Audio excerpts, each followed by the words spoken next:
As an example of a circular motion, we will take why a person who is riding on the bicycle and moving on a curved path has to lean inward towards the center through a suitable angle theta.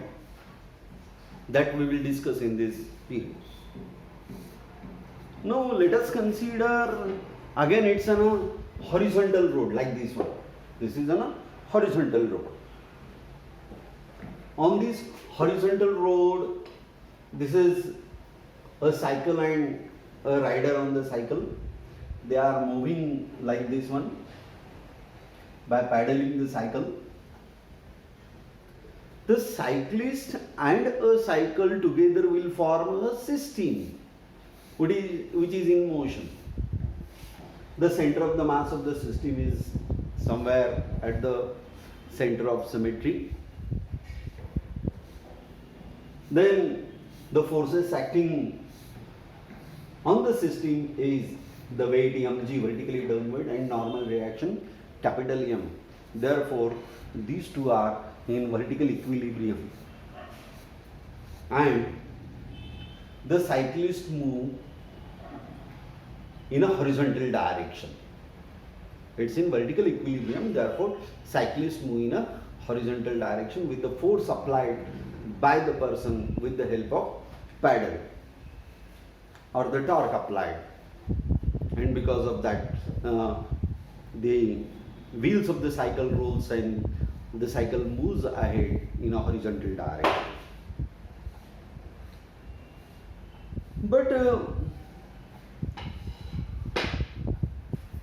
when the cyclist is moving on a level road,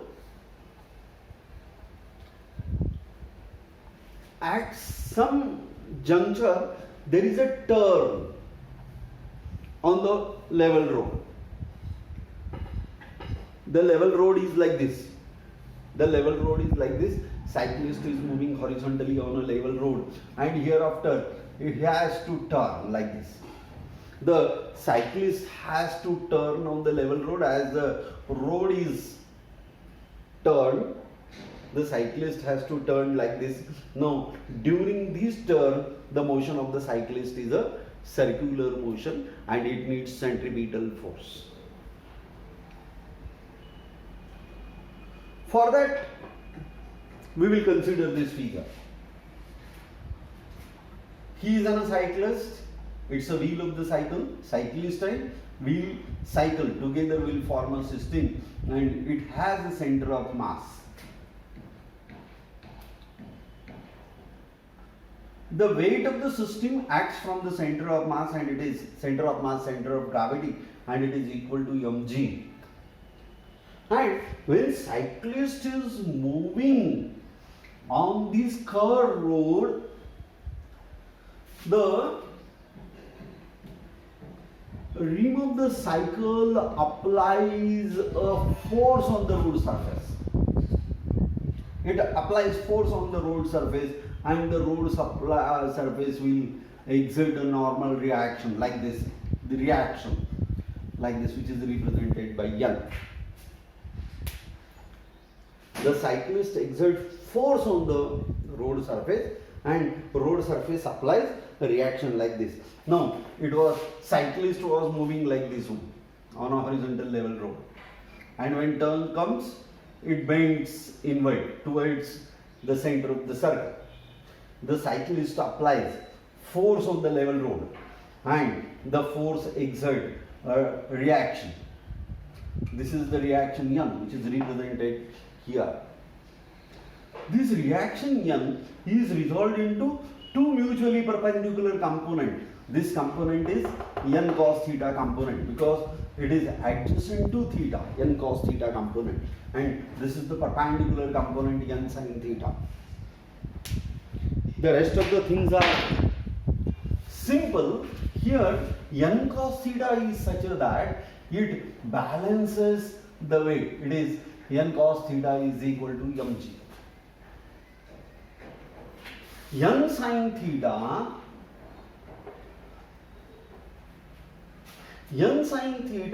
it is towards the center, component n sin theta towards the center, and it provides necessary centripetal force mv square divided by r. Here the cyclist who was already moving on a horizontal road is exactly vertical and erected, and when he comes on the circular path, he incline himself, making an angle theta, so as to avoid the dependence of centripetal force on friction. He lean himself, making some angle theta with the vertical, and its component n sin theta provides the necessary centripetal force. Therefore, the dependence of centripetal force on the friction is overcome. And with this, you will get tan theta is equal to v square divided by rg, or theta should be equal to tan inverse of v square divided by rg. This is the angle at which the cyclist had to lean inward, so that the component of reaction provides centripetal force, and it is little bit independent of friction between the tire and the road surface. Here one thing that is to be remembered here is that the leaning of the cyclist should be less than this angle estimated, because there is a presence of friction there. Therefore, this is the maximum speed at which the cyclist can move on this road is equal to rg tan theta when he is leaned at an angle of theta, and the suitable angle at which he has to lean for his safe speed is theta, and it is given by tan inverse of v square by rg. And in order to have a safety on a road at the turn, either you should lean with suitable angle theta, or reduce the speed, or increase the radius, so that a fast moving cyclist, in order to have a safety, traces a greater radius of circular path, so that he is safe and required centripetal force is provided for the circular motion. Thank you.